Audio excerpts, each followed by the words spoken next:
Okay, welcome back, everybody.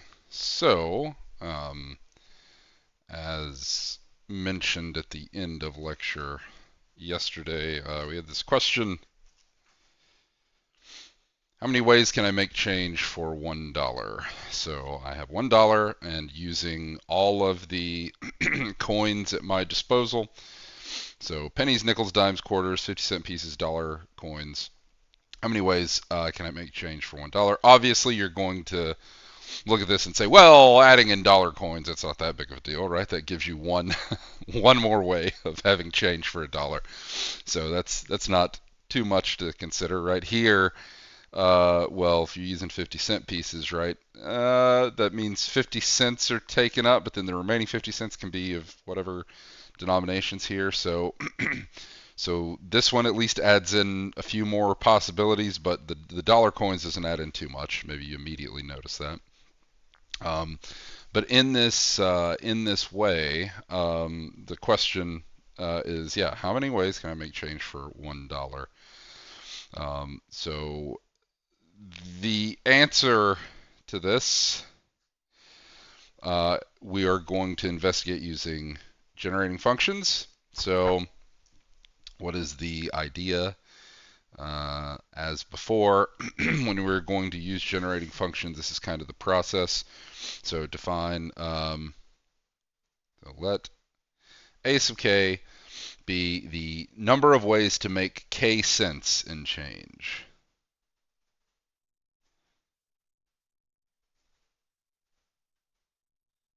This is the number of ways to make k cents in change. Okay. So obviously, uh, you can try to compute this for like a few small values, but you should ask yourself a few things, right? So first of all, let's say let a of x be the generating function for this sequence.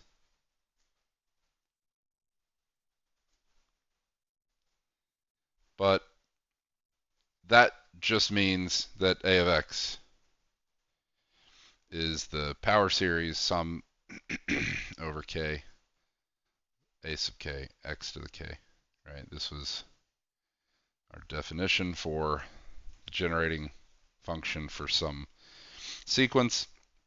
There it is. Here's a quick question.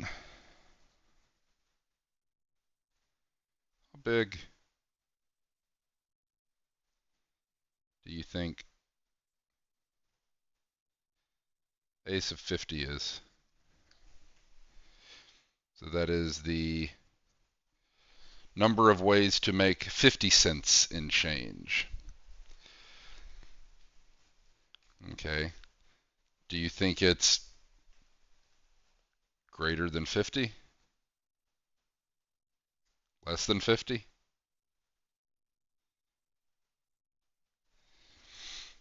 Think about your intuition here. Same thing.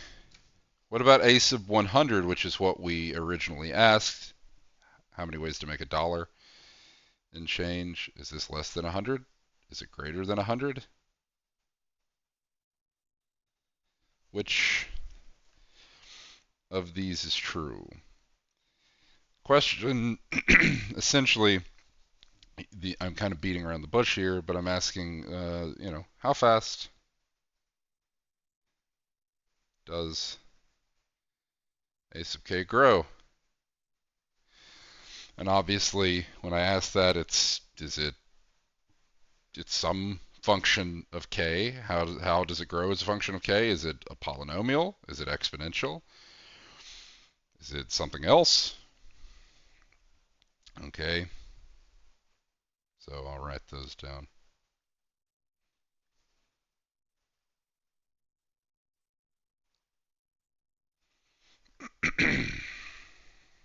Okay. And so, while you're thinking about that, let's go through what this process would actually look like, right? So I'm doing the thing I've done in all these generating function examples where I think about the process of doing this money changing. So how do I make a pile of change?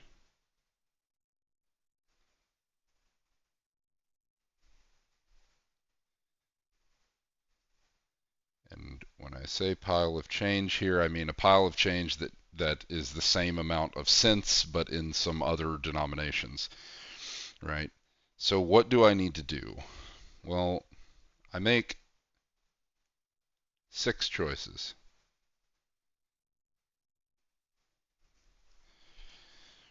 This is the number of pennies I'm using, the number of nickels, the number of dimes, the number of quarters, the number of half dollars or 50-cent pieces, and the number of dollar coins. Those are the 6 choices that I have to make when I'm making a pile of change, right? So the thing is let's say I'm choosing pennies.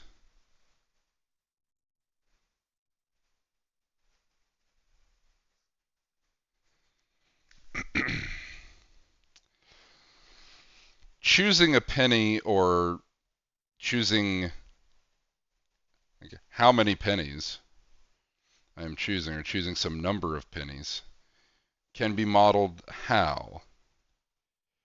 Well, choosing 0 pennies is my x to the 0.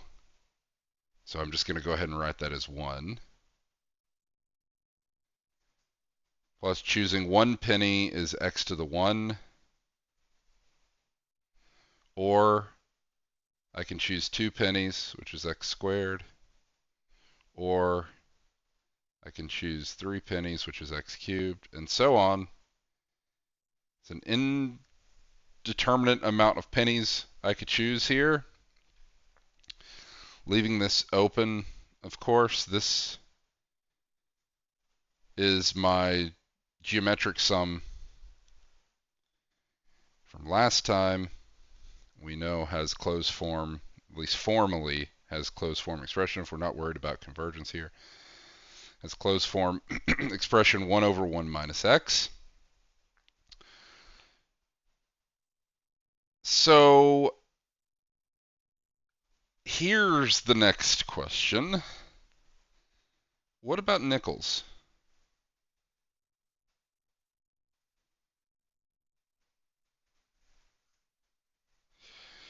You might be tempted here to do the same thing. But why doesn't that work? Why doesn't doing the same thing work here? Well, I'm trying to I want to be able to combine all of these things. Why can't I use the same process for choosing the nickels? I'm trying to come up with a number of ways to make k cents. If I were to reuse this, use this exact same expression for the nickels and the dimes and the quarters and so on, then ultimately what I'm coming up with a generating function for there would be the number of ways to select k coins from a set of 6 different coins, right? And yes, we have 6 different types of coins, but that's not really what I'm counting, right? I'm not counting the number of ways to select k coins from 6 different types of coins. I'm counting the number of ways to form k cents, right? That is what I defined. My a sub k is the number of ways to make k cents in change, not the number of ways to select k coins from 6 different types of coins. So what should I do here? Well, I should think of it in terms of the number of cents that I am choosing. So in the pennies example, choosing a penny, so not choosing a penny is 0 cents, that's x to the 0. Choosing a penny is 1 cent. Choosing 2 pennies is 2 cents. And so for pennies, the number of cents that I'm choosing is equal to the number of coins, because 1 penny is worth 1 cent, right? But for nickels, each choice of a nickel is 5 more cents. So if I choose 0 nickels, that's x to the 0, that is still my usual constant 1 term. Or I can choose 1 nickel, which is 5 cents. Or I can choose 2 nickels, which is 5 plus 5, or 10 cents.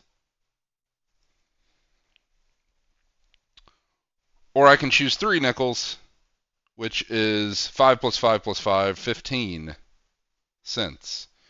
And so on.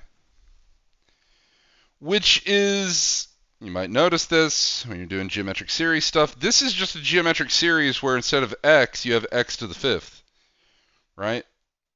If you don't see the pattern immediately here, I mean, obviously you're going to see this pattern here, but what I mean by seeing the pattern is if you don't see that this is x to the 5th to the 1, this is also x to the 5th to the 0, if you like, plus x to the 10 is x to the 5th squared, plus x to the 15 is x to the 5th cubed, and so on. What is that? This is just the geometric series with x to the 5th plugged in. So this closed form expression for it is 1 over 1 minus x to the 5th. All right, both of these are the same.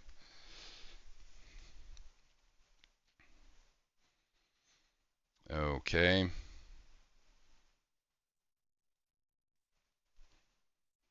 All right. So, in this way, if we stop for a second and say, maybe I'll just write it like this. What is the number of ways of making k cents using either pennies or nickels? What is that? How would I obtain this? Well, it would be a product of these two things, right? We're thinking about this done in sequence. So I'm choosing the number of pennies to make k cents, then I'm choosing some number of nickels that, I'm choosing some number of pennies and then some number of nickels, and then the total amount of cents I'm making is k. So the number of ways to make k cents using either pennies or nickels would be this times this, which, since we have them in these closed forms, very simple to write down. This is just 1 over 1 minus x times 1 minus x to the 5th. Oh, but actually, this is going to work for making all of these choices. So we did pennies, nickels. You could do dimes. How do I choose dimes? I'll just do this real quick.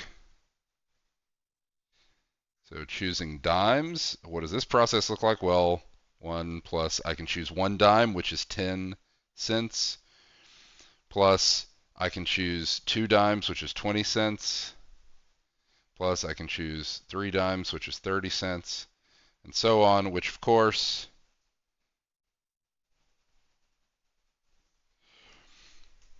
is also geometric, except instead of x, it's x to the 10th. So this is 1 over 1 minus x to the 10th. Okay, and then we could say the number of ways to make k cents using either pennies, nickels, or dimes would be this triple product of these three things. And so, in this way, we called our generating function, let's just flash it on the screen here again. So a sub k was the number of ways to make k cents and change. A of x was the generating function for this sequence, so there it is. So then what is a of x for this problem? So thus, our generating function, a of x, is simply the product of all of those things. So what is in the denominator here? We have 1 minus x. This is the denominator from choosing pennies. 1 minus x to the 5th, that's the denominator from choosing nickels. 1 minus x to the 10th, that's the denominator from choosing dimes. 1 minus x to the 25th is the denominator for choosing quarters. 1 minus x to the 50 is the denominator for choosing 50-cent pieces. And 1 minus x to the 100 is the denominator for choosing dollar coins. And all this divides 1. This is just a product of all of those things. So here is my generating function. And so all I need to do now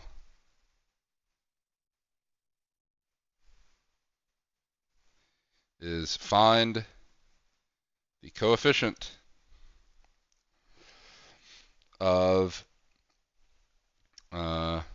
x to the k in the Maclaurin series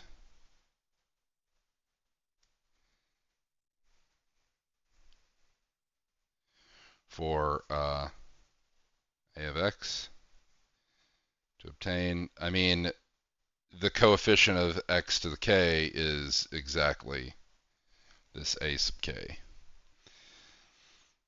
Okay. Now, this looks pretty nasty. Trying to envision how you might write the Maclaurin series of this, come up with some nice closed form expression seems a little tough. So before we set about just kind of attacking that, let's try to compute a few of these values by hand and see what it is that's going on here. Okay, so let say p sub k denote the number of ways to make k cents using only pennies. I mean, I wrote it as a series here. Maybe I should, let's define it as an actual thing. Yes, it does define a series, but let p sub k be the number of ways to make k cents using only pennies.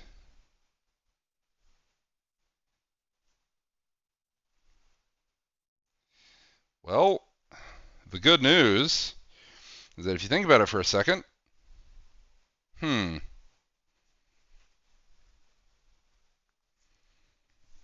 is just 1 for all k, right? This is just always 1. The number of ways to make k cents using only pennies, there's only one way to do that because the pennies you count one at a time. There's exactly one way to do this. Okay? So that's always 1. If p of x is a generating function of this sequence, p sub k, then this is just 1 over 1 minus x, because of course this is just the number of pennies you are choosing, right? You can choose 1, 2, 3, 4, 5, and so on. So this was our very first generating function we wrote out. We didn't give it a name when we wrote it out here. We just did it. Okay. So, moving on. Here's p of x. Let n sub k be the number of ways to make k cents using either pennies or nickels.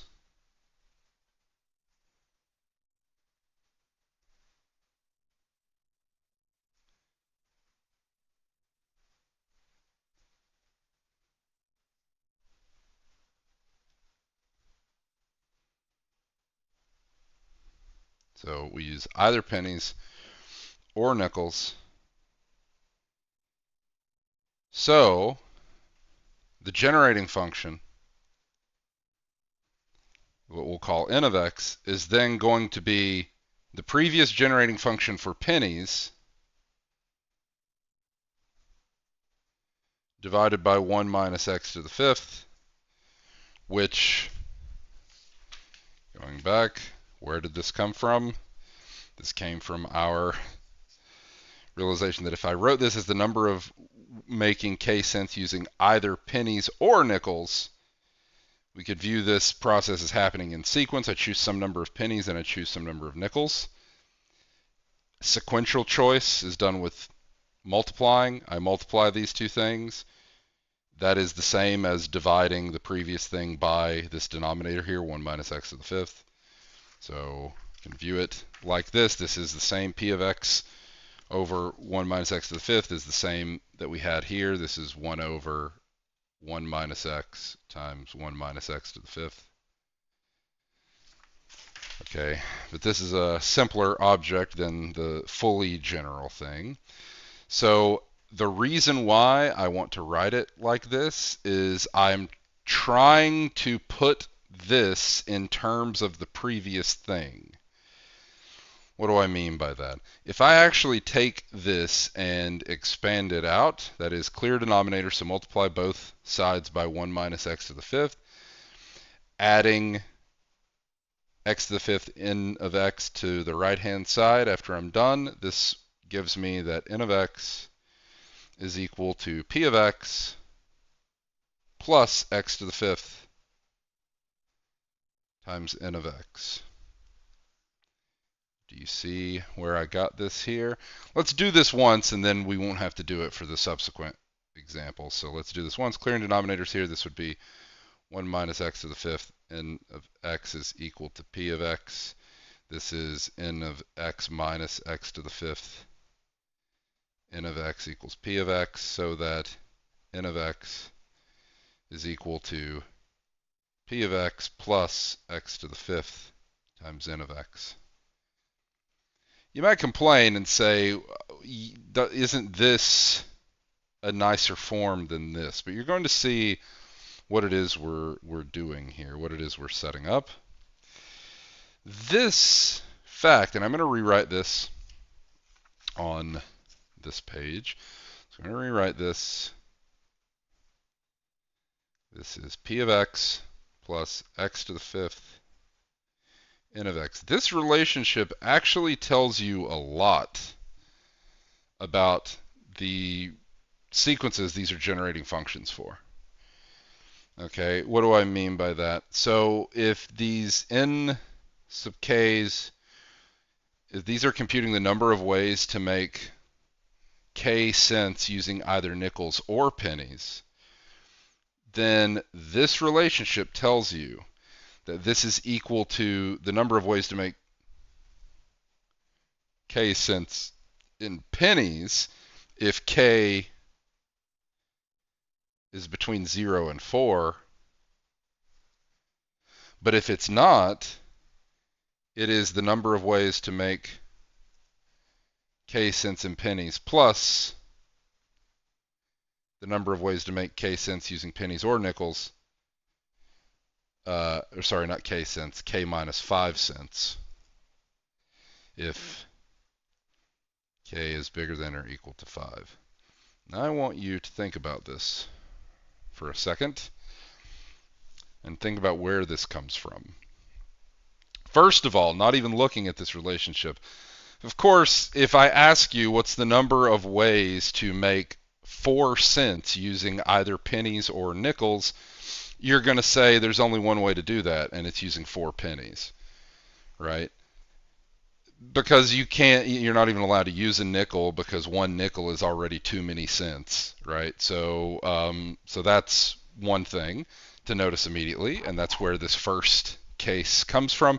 This is just saying that, well, if the number of cents is between 0 and 4, you're only allowed to use pennies anyway, so this is just the previous count. It's just the number of ways to do this using pennies, which of course is always 1.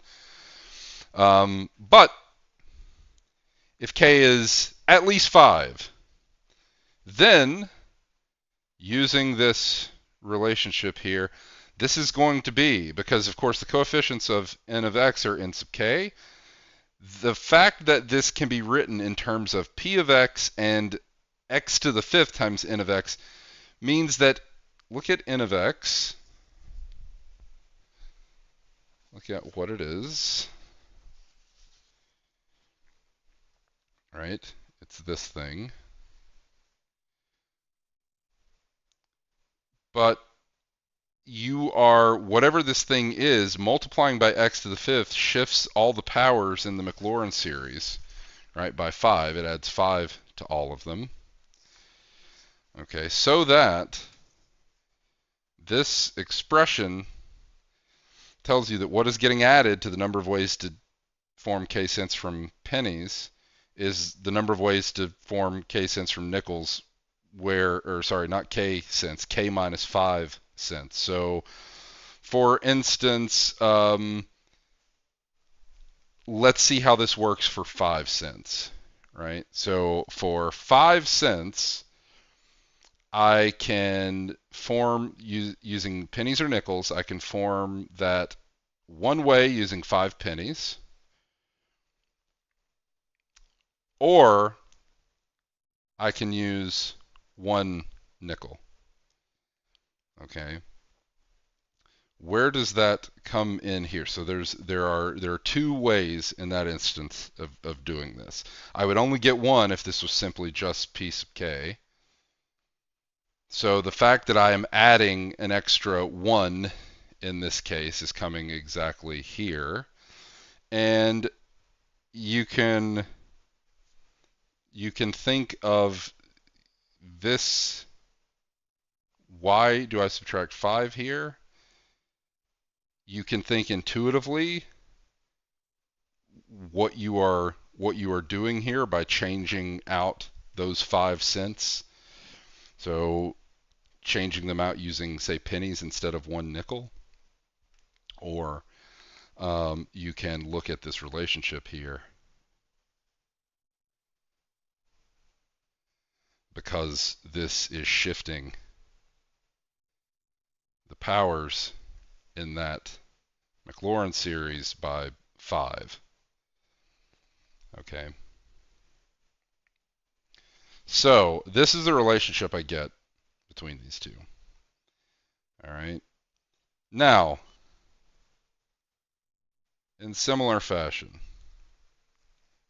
spend a lot of time explaining that one so that we can see the others more quickly. So in similar fashion, let d sub k be the number of ways of making k cents from pennies, nickels, or dimes.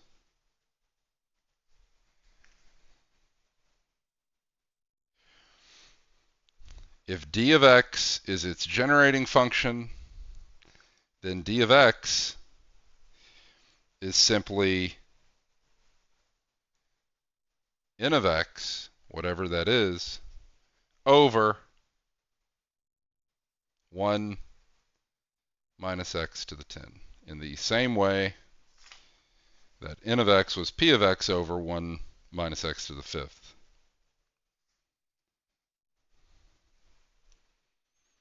Okay, so in similar fashion, we get that d of x is equal to n of x plus x to the 10th times d of x. And this relationship leads to the following fact about these d sub k's. This d sub k is equal to the n sub k's if the number of cents is between 0 and 9. Again, this makes sense, no pun intended. in this way because if the number of cents is, of course, less than 10, you can't use any dimes. So the number of ways to make K cents from pennies, nickels, and dimes is just the number of ways to make K cents from pennies or nickels, because those are the only valid denominations you can use. Then in the second case, this would be n sub k plus the number of ways to use this, adding dimes into the mix. Again, because this multiplication by x to the 10th here, this would be d sub k minus 10 if k is bigger than or equal to 10.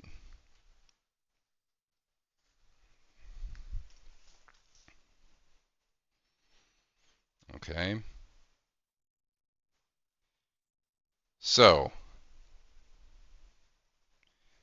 how does this work? For the same reason it worked up here. If k is less than 10, then I'm not allowed to use any dimes. So the number of ways to do this with pennies, nickels, and dimes is just the number of ways to do this with pennies and nickels. But if k is bigger than or equal to 10, what I could do is I could basically use just pennies and nickels. That's my n sub k. Or I could use a dime, right? And then I could do the remaining k minus 10 cents, since I've used one dime. I could do the remaining k minus 10 cents from pennies, nickels, or dimes. Maybe I use more dimes, maybe I don't, but that's taken care of by what this d sub k is counting, right? So the idea is I could form this k cents entirely with pennies and nickels, or I use one dime and form the remainder with pennies, nickels, and dimes. Maybe that's just pennies and nickels, but of course I can use dimes if k is big enough. I can use more dimes as well. So that is why I'm adding this d sub k minus 10. Same reasoning that I was adding this n sub k minus 5. So there is the intuitive reasoning here that allows you to come up with this. There is also the algebraic reasoning here and here that allows you to come up with this. So whatever is more appealing to you, you can appeal to. Okay.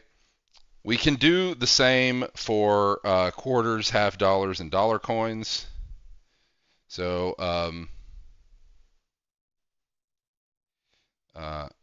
if we let q sub k be number of ways quarters, dimes, nickels, pennies, and we'll let h sub k be number of ways half dollar, and so on, right? So h sub k is the number of ways to do this using half dollars, quarters, dimes, nickels, and pennies. Then what do I call the number of ways to make k cents from dollar coins, half dollars, quarters, dimes, nickels, and pennies from any of these? Well, I already had a name for that. This is the a sub k that I was trying to count.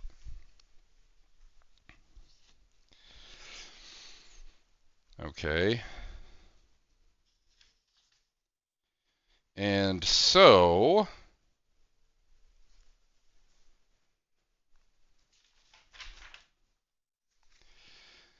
we have the following. I'm not going to go through this, but it's for the same reason.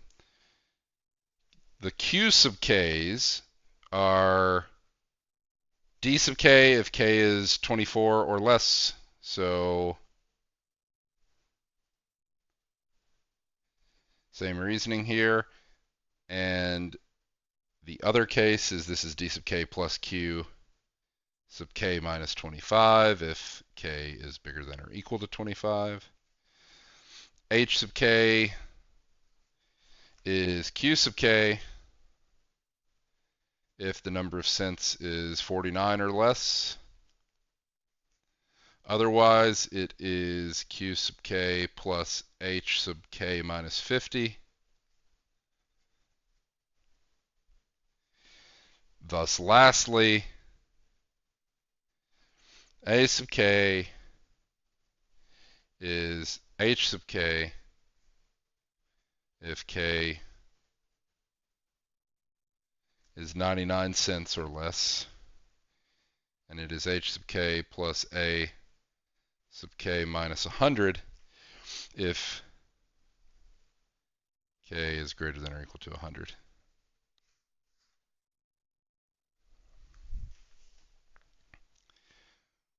Okay. And so we can use this to generate some tables. So let's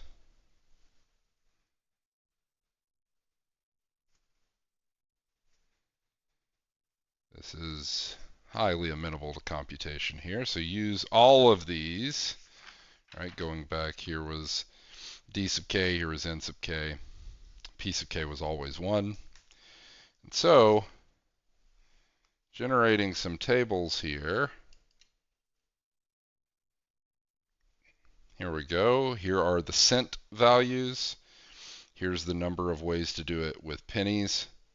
Here's nickels or pennies, dimes, nickels, or pennies, quarters, dimes, nickels, or pennies, half dollars, quarters, dimes, nickels, or pennies. And here's with any dollar coin, half dollar, quarter, dime, nickel, or penny denomination. So by definition, of course, all of these, when there's 0 cents, these are empty products, if you like. So these are all just 1. But you know, that's just to have all this make sense without having to say too much. Here, I get all of the numbers of these things. A sub k, for 100 cents, I get 293 ways of doing this. Notice the number of ways to do this with half dollars for 100 cents was 292. So this a sub k, adding in the dollar coin, literally only added in a single way of doing this, which is just the single dollar coin. All right, 293 ways to do this is the answer. Okay. So this is nice and all. The fact that we can generate these tables for these numbers is nice. This is a pretty efficient way of doing this. But we can actually do this using at most 5K operations.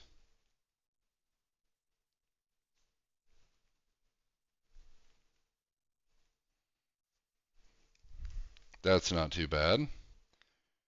But actually, we can do this using a constant number of operations. Oh. Constant in the sense that it doesn't depend on k.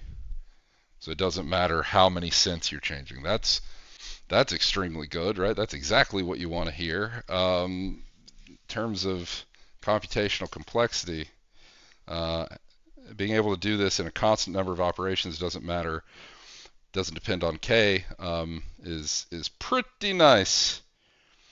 So, i.e., maybe I'll write that in, i.e. does not depend on k.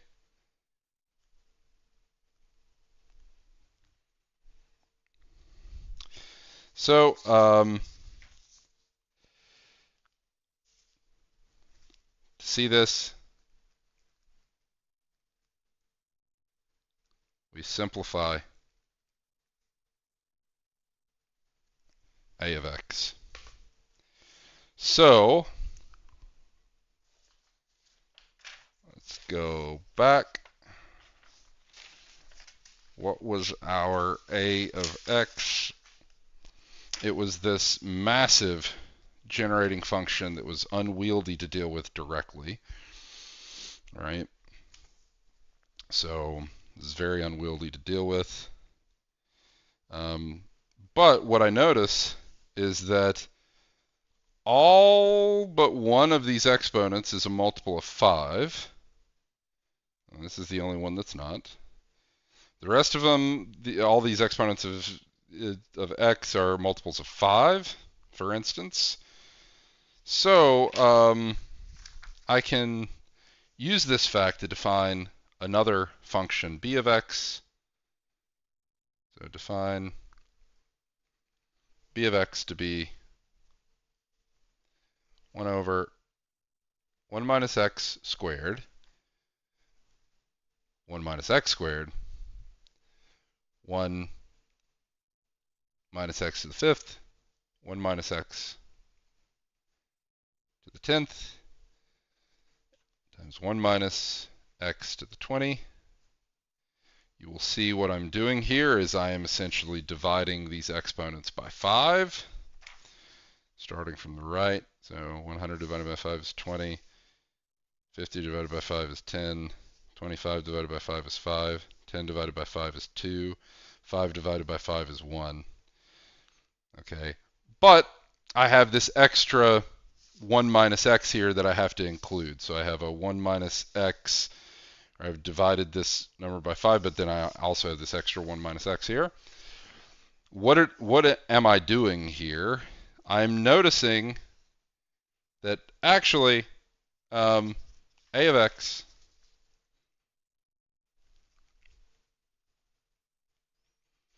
is 1 plus x squared plus x cubed plus x to the 4th times b of x to the 5th.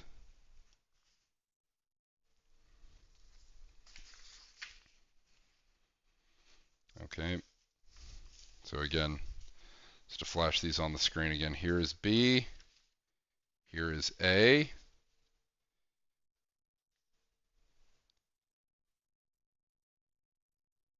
Use these together with the finite geometric sum formula to see why this identity holds. But then if b sub k is the coefficient of x to the k in the Maclaurin series,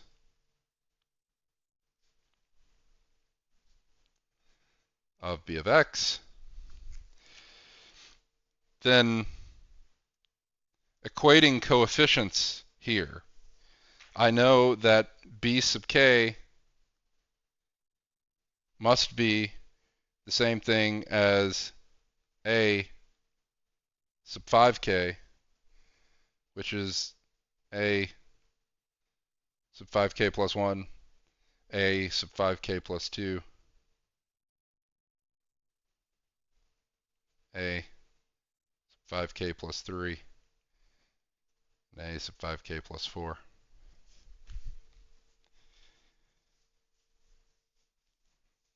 Why? Well, the last few cents we can only do as pennies anyway, right? So it would make sense that you would have this happening here. And so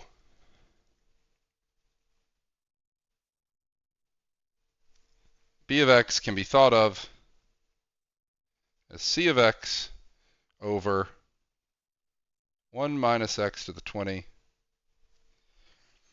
to the 6, where c of x is given by, I am not going to write this out, I am going to show it.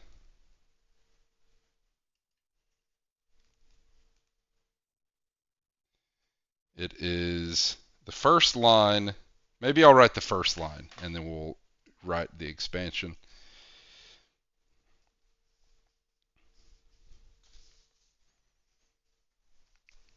So c of x is 1 plus x and so on out to x to the 19th squared, 1 plus x squared, and so on up to the 18th,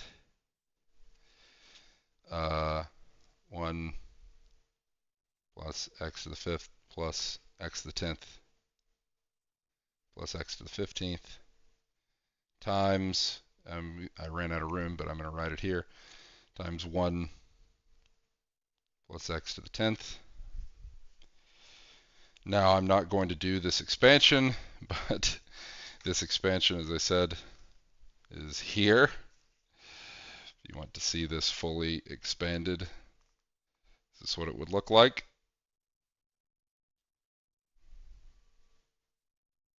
Okay, how does this help us at all?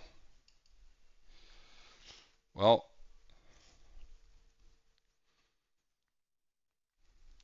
so from the last section, what we just did, 1 over 1 minus z to the n is the sum over k of n plus k minus 1, choose n minus 1, times x times z to the k, sorry. So what this means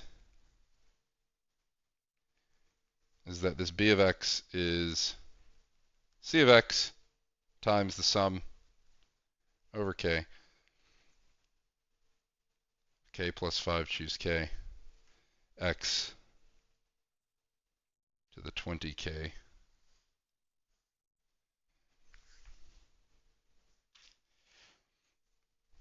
This is from this fact. Again, we're almost there, which is to say, if we write c of x as a sum having coefficients c sub k, then a sub 100 is the same as b sub 20, which is the same by this previous fact here, by this relationship. This is the same as c naught times 6 choose 5 plus c sub 20 times 5 choose 5, which is 6 plus 287, which is 293, which was our original count here. Okay. But, so in the same way,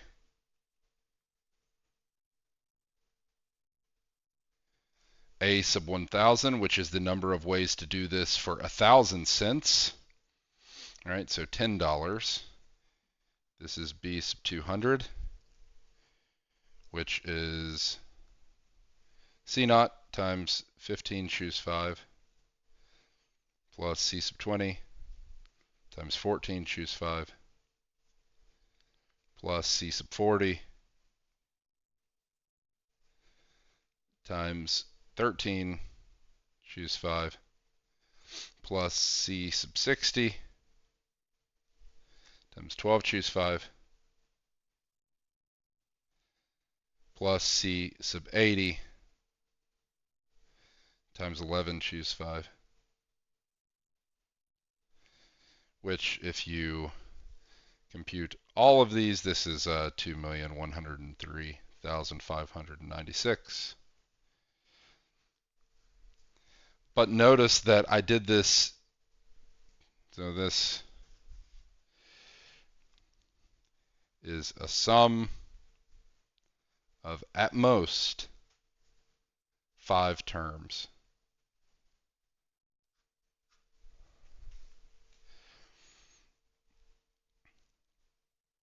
So this a sub k, this is true for a sub k as well, can be computed using a sum like this of at most 5 terms. So this is a pretty efficient way of doing this computation. Okay. All right. One more application, or maybe consideration.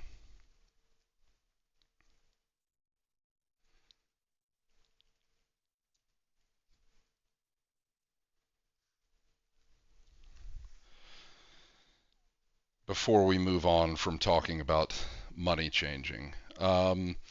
Let's say, say we have a coin system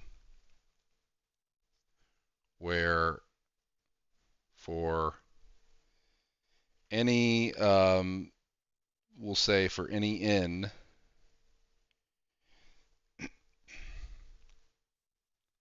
there is a coin minted worth n cents.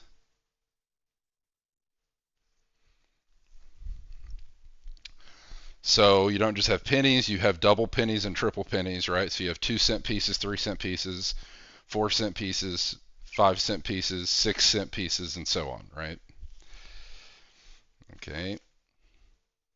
Now, could let P sub n be the number of ways to make n cents in this system, where we can use any of the coins possible. Okay. Now, let's consider an example here. What about P sub 4? Well, I could use just 4 itself, which would represent the 4-cent piece. So I could use the single 4-cent piece. I could use a 3-cent piece and a 1-cent piece. I could use a 2-cent piece and another 2-cent piece. I could use a 1-cent piece, a 1-cent piece, and then a 2-cent piece. Or I could use 4 1-cent pieces.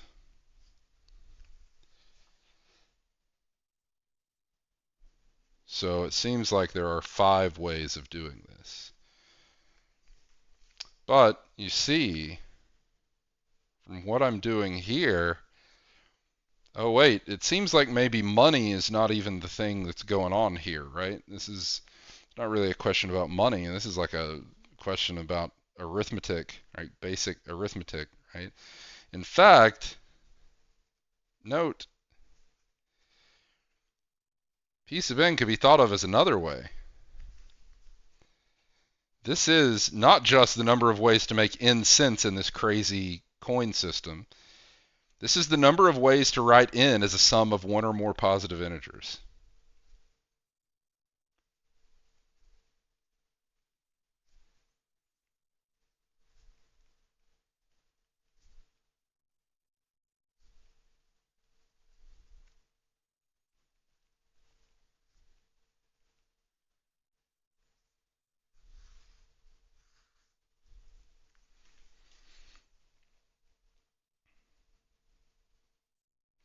Where we're not talking about the order, right? So order of some n's doesn't matter.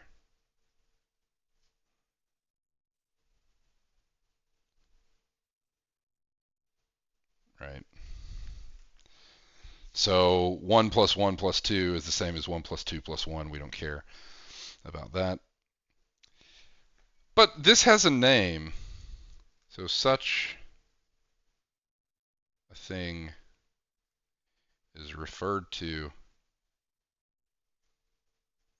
as a partition of n.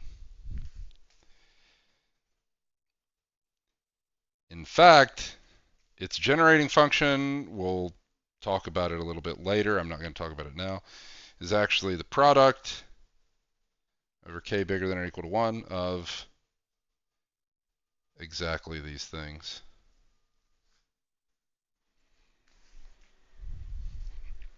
So this is just the infinite product, right, uh, over these things.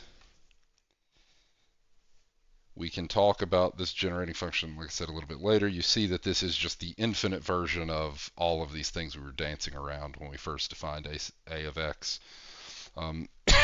We could have done this for generic k sense. It would have been the product up to a fixed k.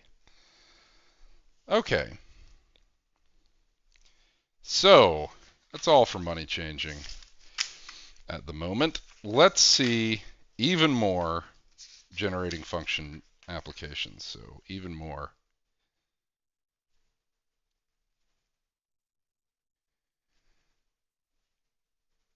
generating functions.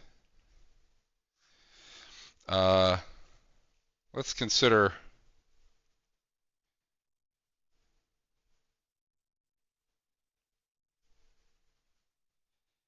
the rabbit problem. This is from 1202, so it's pretty old. Right? So a pretty old problem. Consider the following, okay? So assume a rabbit population grows according to these rules.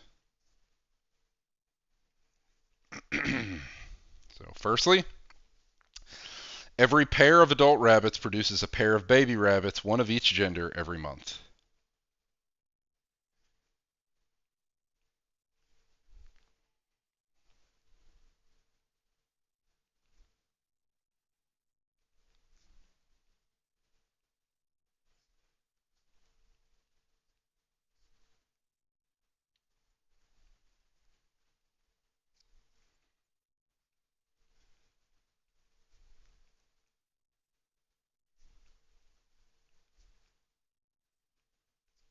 Okay.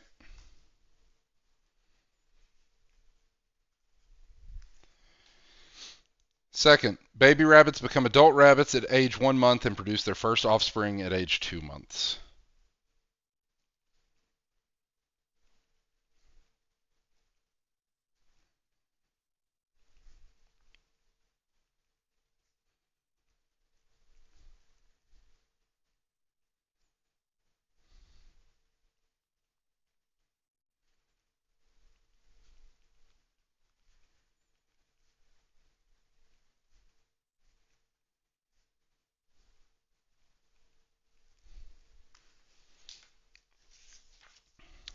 And lastly,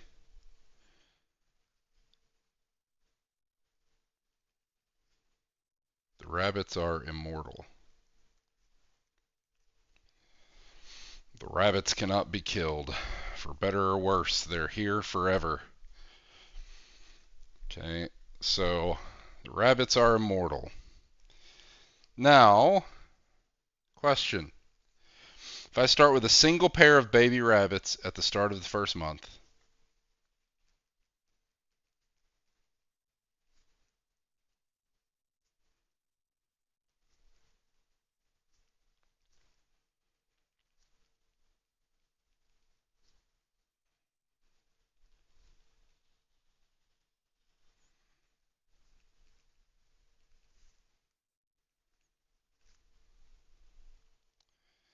then How many pairs of rabbits are there after K months? How many pairs of rabbits are there after K months?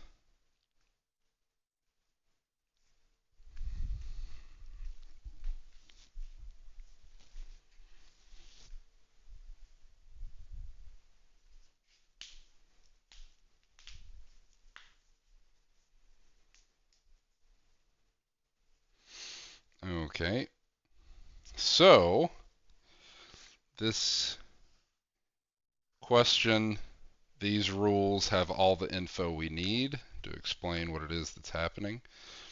So let's let f sub k be this number.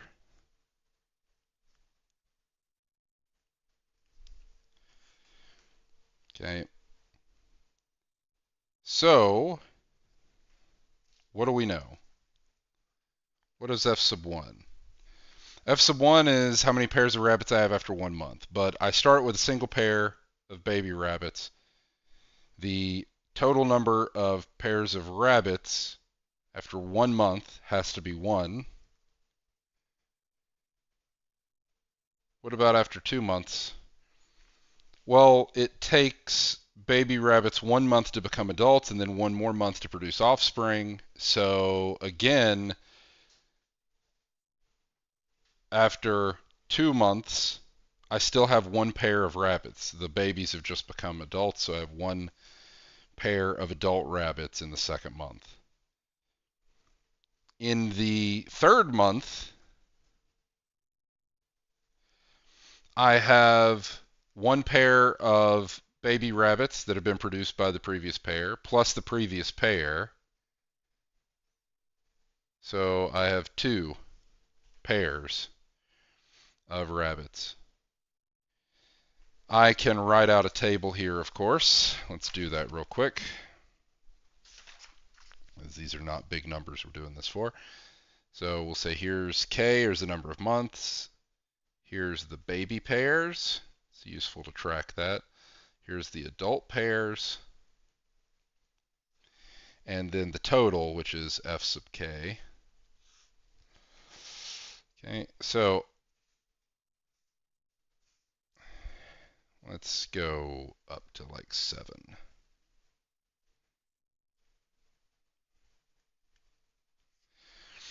Okay. At month 0, there's 0 baby pairs, 0 adult pairs, and 0 everything. Okay, at 1 month, I have 1 baby pair, no adult pair, so I have 1 total.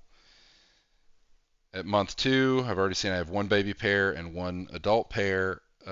Sorry, I have 0 baby pairs because the single baby pair that I had became an adult pair. They haven't produced offspring yet, so I have 0 baby pairs here.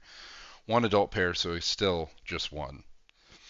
Month 3, this 1 adult pair has produced a baby pair. I still have the adult pair, so now 2 total. Now, this adult pair has produced another baby pair, but this baby pair has become an adult, so this would be 1 baby pair, 2 adult pairs, so 3 total pairs of rabbits. Now, I have 2 adult pairs. Each of them produce a baby pair, so that's 2 baby pairs here. This baby pair became adults, so I have 3 adult pairs now. So the total pairs are 5. For month 6, I had 3 adult pairs, so they have produced 3 baby pairs. The 2 baby pairs have become adults, so this now is 5 adult pairs, so my total is 8. And lastly, 5 adult pairs produce 5 baby pairs. The 3 baby pairs become adults, so 13 is the total. So of course what we note is that the number of pairs of adults in month K is the total number of pairs of rabbits in month K minus 1, right? So the adult pairs here were 8, which was the total pairs here. And the reason for that, of course, is because the baby pairs counted here are going to become adults in the next month. So that is telling you the number of adult pairs. Same thing here. The number of adults in month 6 is the total number of pairs. Sorry, not the number of adults. The number of pairs of adults in month 6 is the total number of pairs in month 5. The number of adults in month 5 is the total number of pairs in month 4, and so on. Okay. But of course, this would be f sub k minus 1, right? The other thing is that the number of pairs of baby rabbits in the month K, right, equals the number of adult pairs in the month K minus 1. So there is also this relationship.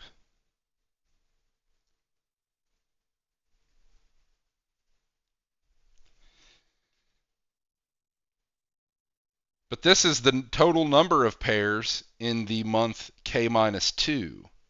So for instance, if I'm here, this is the total number of pairs in month K minus 2.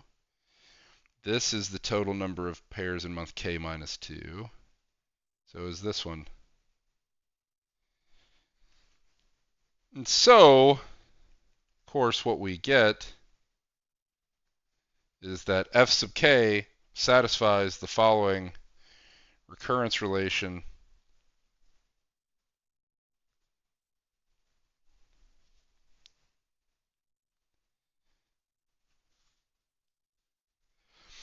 F sub k is the sum of the two previous terms in the series, which once we have initialized this with f sub 0 is 0 and f sub 1 is 1. These are our like initial conditions.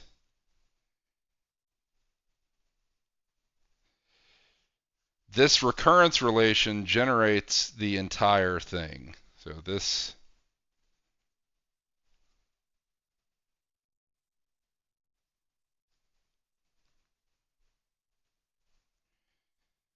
generates the sequence using these as my initial conditions here. So it generates the sequence 0, 1.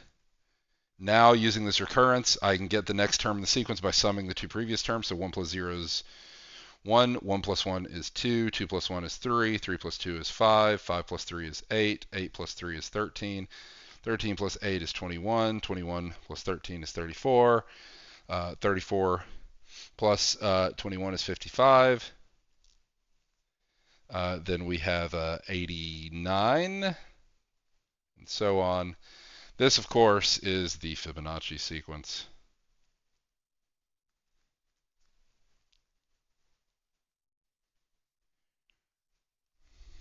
In fact, this problem, as originally posed, is due to Fibonacci.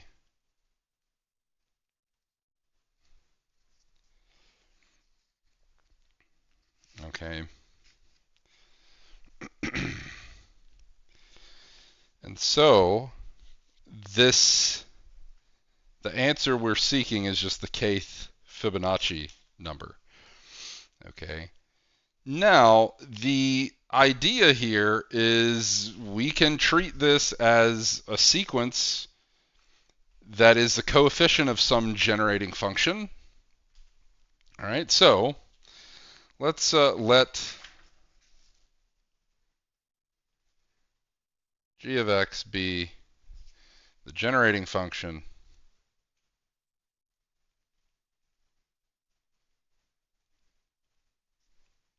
of the sequence of Fibonacci numbers.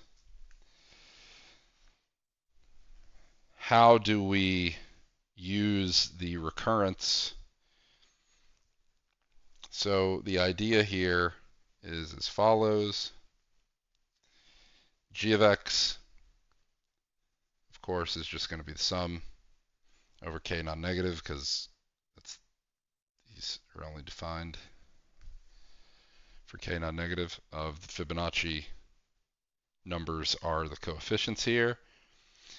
Let's expand this. The 0th term in the sum is f naught times x to the 0, so that's just f naught, plus f sub 1 of x, that's the first term in the sum, plus now I have the remaining terms in the sum are the sum starting at 2, f sub k, x to the k. Why did I do that?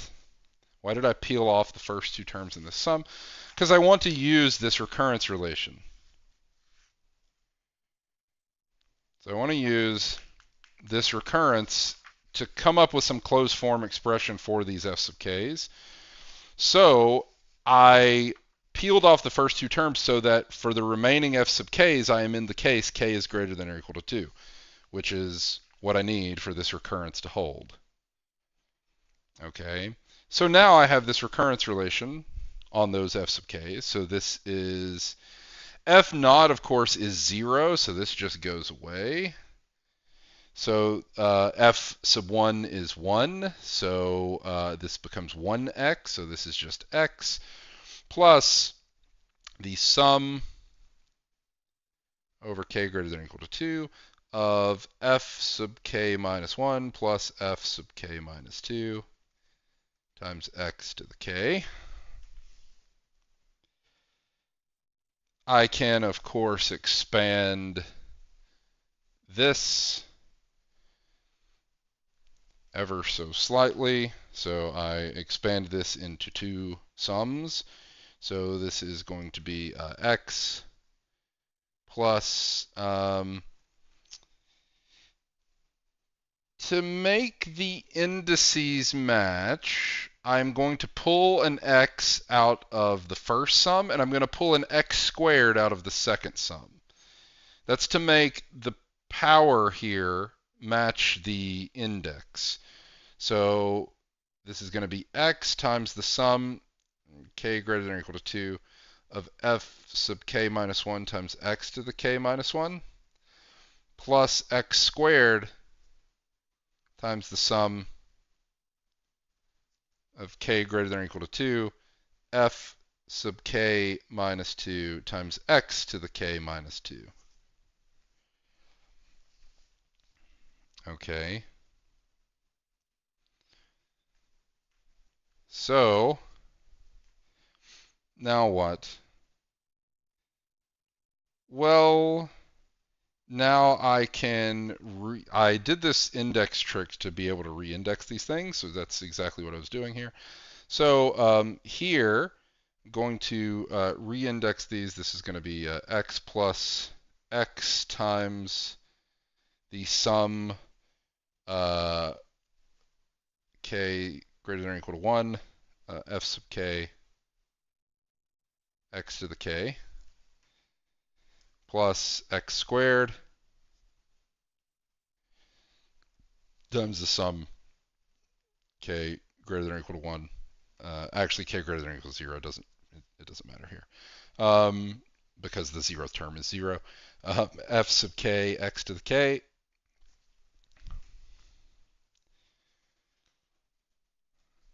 I wanted to, here, I can actually redo this, it doesn't matter, like I said, because the 0th term is 0. So notice what this is. This is exactly g.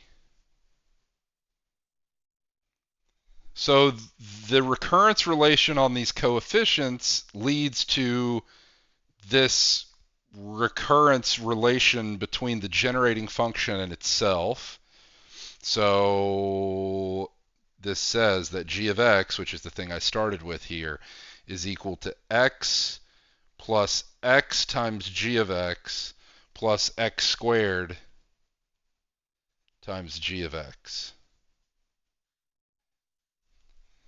So now, if I solve this by moving all the terms that involve a g of x over to the other side and dividing by that polynomial, multiplying by negative if I need to, g of x is equal to minus x over x squared plus x minus 1.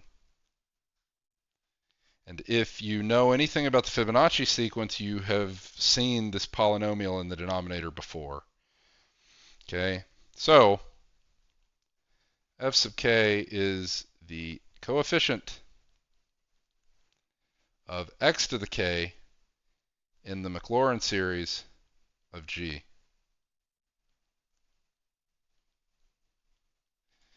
Now, if this was a Calc 2 question, in order to figure this out, what would you do? You would find G prime, then you'd find G double prime, and so on up to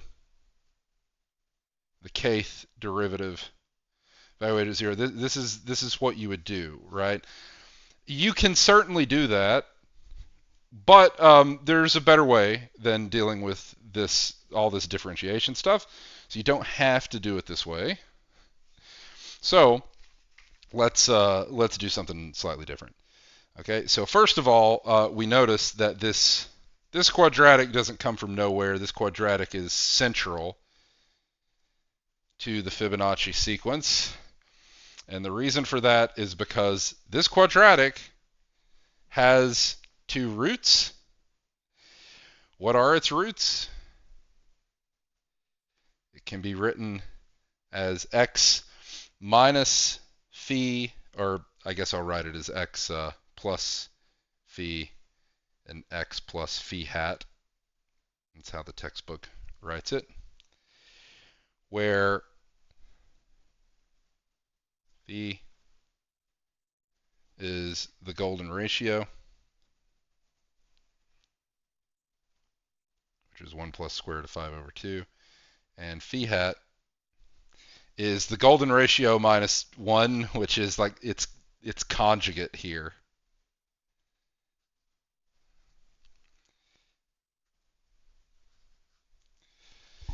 Okay, so that can be rewritten. Then this g of x, which I've said was minus x over this quadratic, can be written in this way in terms of phi. So this, I know I said it in words, but I didn't.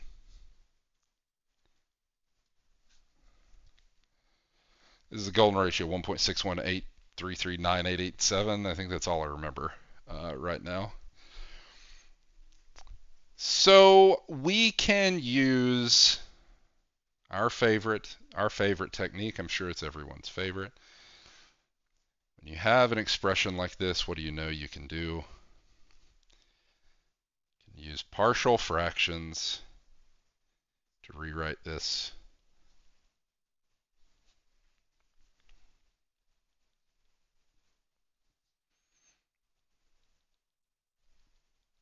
So this is partial fractions decomposition. Okay, so more Calc 2 stuff. It turns out using partial fractions, a is minus phi over root 5. B is phi hat over root 5. So g of x can be rewritten as 1 over root 5 times phi hat over x plus phi hat minus phi over x plus phi. Doing a little bit of algebra here, dividing the numerator and denominator by phi hat and phi here. Doing a little bit of algebra. This is 1 over root 5 times 1 over, this would be 1 plus x over phi hat minus 1 over 1 plus x over phi.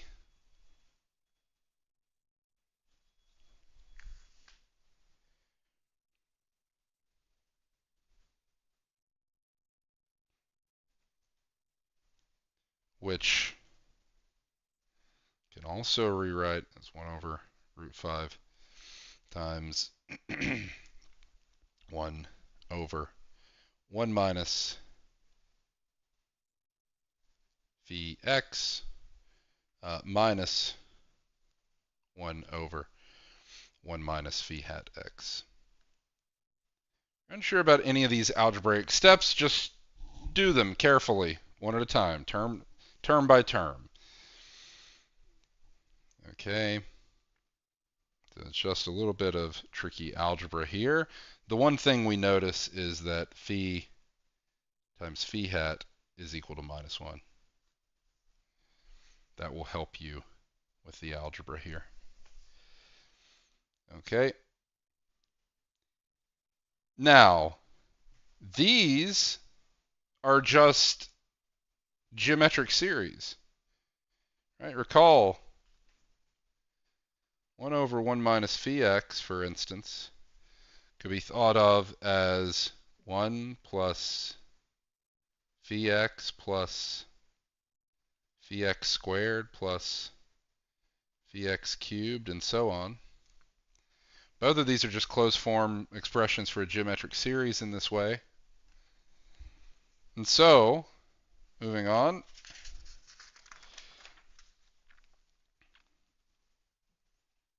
g of x can be written as 1 over root 5 times the sum over k non-negative of phi to the k minus phi hat to the k times x to the k. Thus, the Fibonacci numbers we seek have a nice closed form expression as phi to the k minus phi hat to the k over square root of 5. Okay. Now, you might notice that the absolute value of phi hat is less than 1. So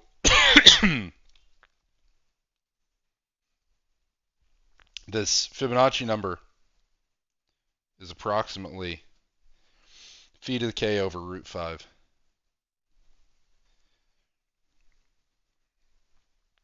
For large K.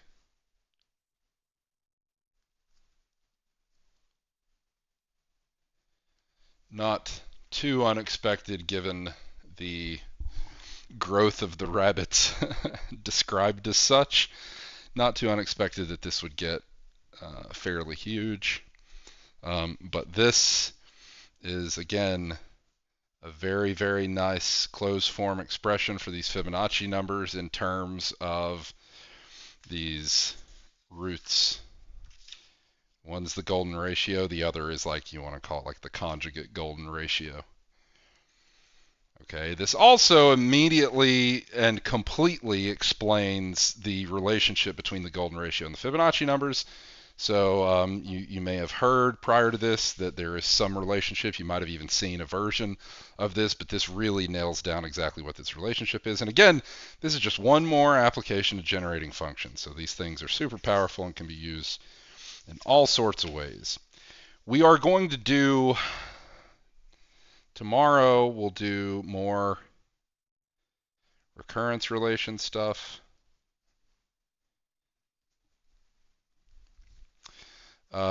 Before moving on to Catalan numbers and on from there. So on from there, we're essentially heading towards Stirling numbers of both types, so Stirling set numbers, Stirling cycle numbers. Few other kind of smattering of combinatorial things. I think I'm gonna, instead of trying to move back to infinite graphs or whatever, I think it makes more sense to just close out the combinatorics bit, so that you will have, by the end of this course, you will have had a nice helping of graph theory and combinatorial stuff.